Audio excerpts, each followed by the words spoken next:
Hey guys, so in this video, I want to show how I made some modifications to Terry's from Coturnixcorner.com, his design for this, the incubator.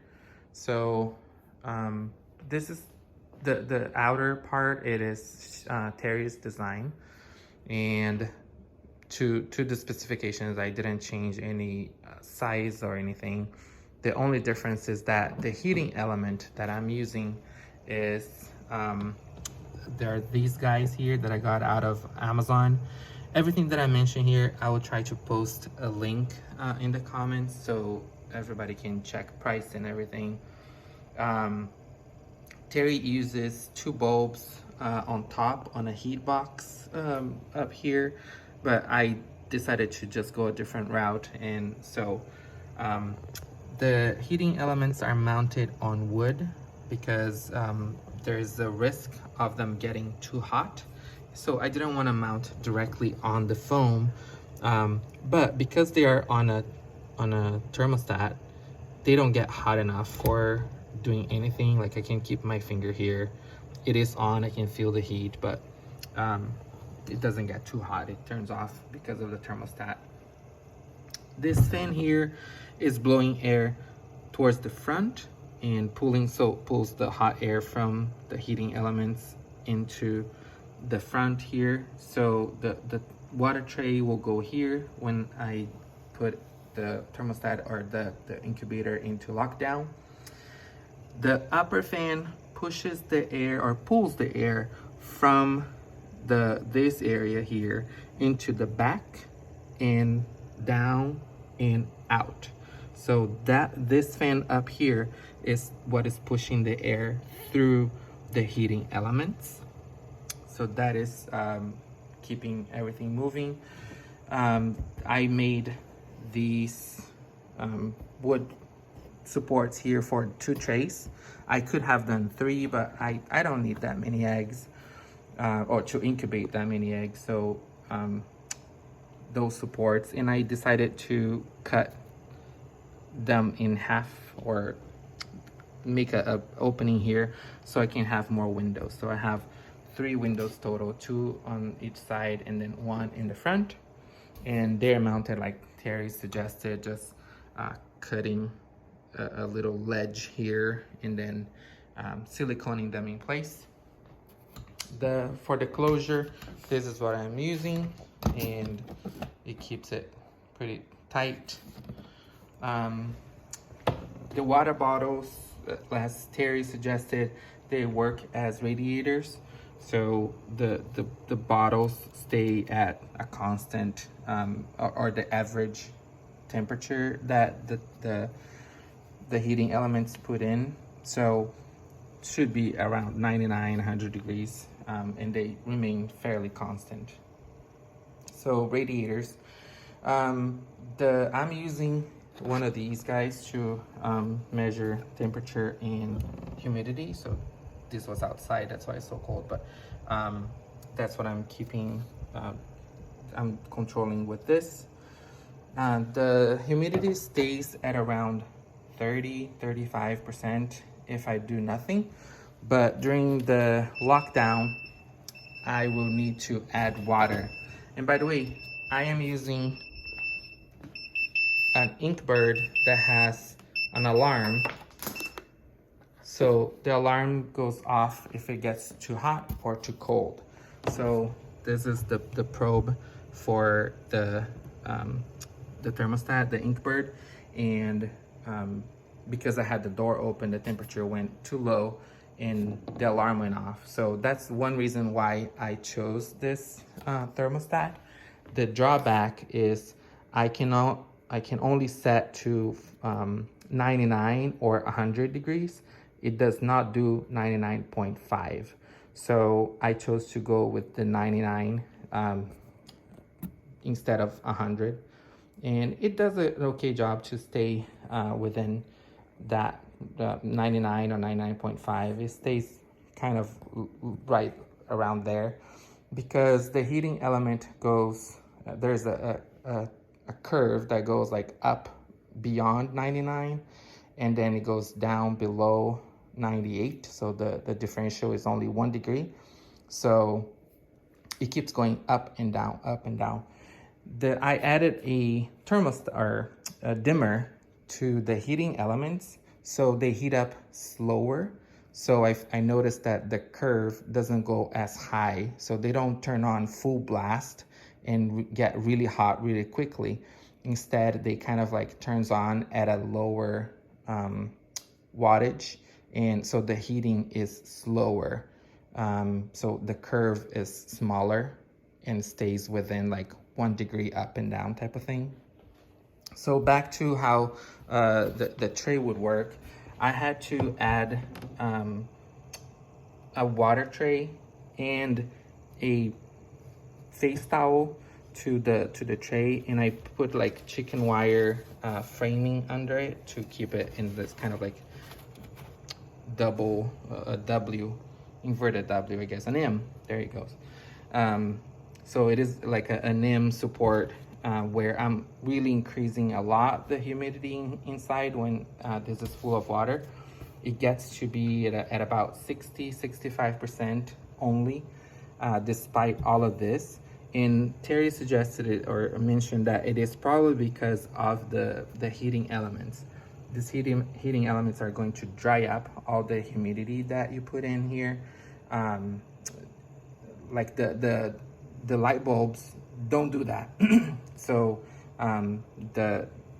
because I'm using the heating elements, adding extra humidity, it's going to be important during the lockdown, where I need the humidity to stay within 60-65%.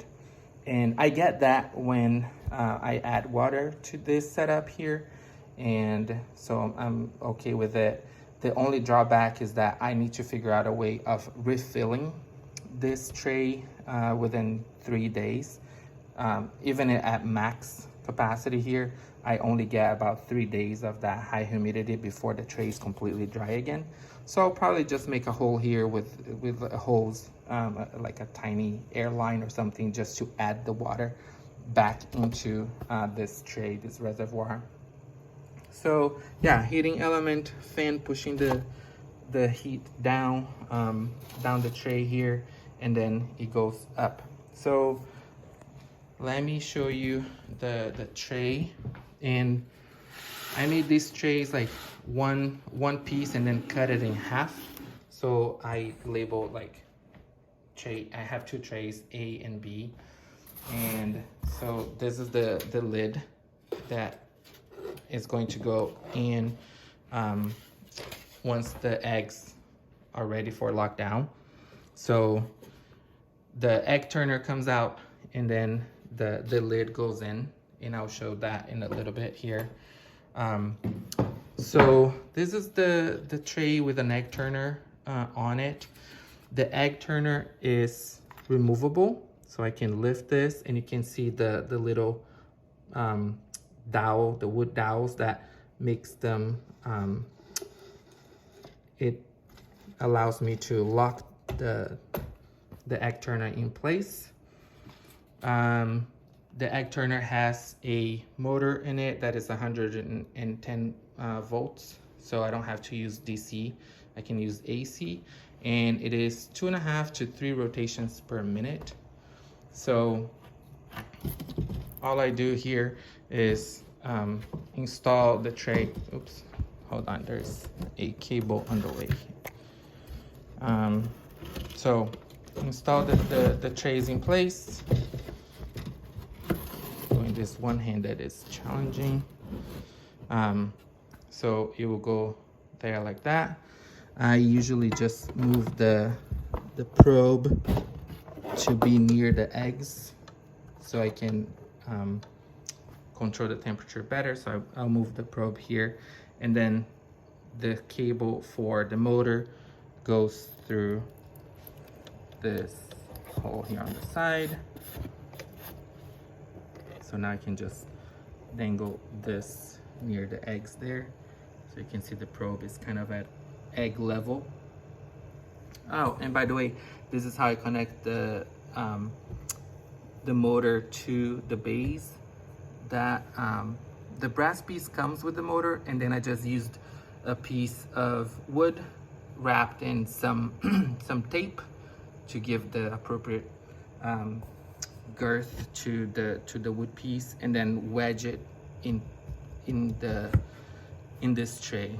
And by the way, this tray is, I'll show you here, it is just a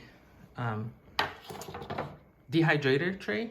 So if you go to Goodwill or a thrift store and you find a working dehydrator, you can probably use not only the trays for making a egg turner, but you can probably use the heating element of the dehydrator as your heating element for the incubator. So something to consider. If I had thought of that earlier, I would probably try to go that route, but I had already purchased the heating element. So anyway, with a Dremel or some rotary tool, you have to cut a bunch of these pieces out so the eggs fit properly. So you can see here, there are many pieces cut out. Here's the cable for the turner. So all I do, this motor comes with this cool quick disconnect here.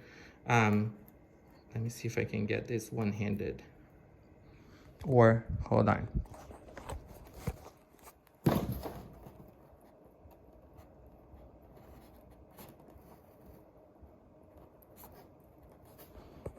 There you go. So it has this quick disconnect here. And then this is connected to a second timer. So you can see the countdown there. The countdown 14:39, 14:37. So it turns for 5 seconds every hour. That's how I set it up, but you can set up for more often than that if you want. Right now I have it on the plug so I can show you turning. So there it is. So it will do that every hour for 5 seconds and turn off, and then the countdown starts again. And this egg here is not turning, so some troubleshooting still to do, but for the most part this is working pretty well. And I don't have my eggs yet, so these are eggs from the grocery store. My eggs should be here in about 2 weeks or so. So wish me luck. I'm still finishing the last touches on this and making sure everything is working as it should. But I think it will work out. Wish me luck.